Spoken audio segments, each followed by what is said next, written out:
If you're considering a reverse mortgage to help fund your retirement, you may be wondering, how do I qualify? To be eligible for a typical reverse mortgage, you must be at least 62 years of age. But for a jumbo reverse mortgage, typically used for high-end premium properties, the age limit can be as low as 55. The younger you are, the less equity you'll be able to borrow. In both cases, depending on age, the borrower must generally have 50% or more equity in the home, and it must serve as their primary residence. Additionally, they must keep up with the loan obligations of keeping the home well-maintained and paying property taxes and homeowners insurance.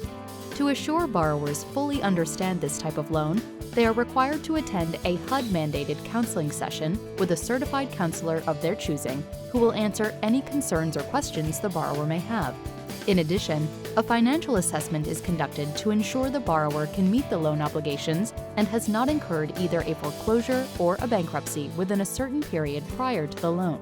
Also, in order to qualify, they must not be found to be delinquent on any federal debt.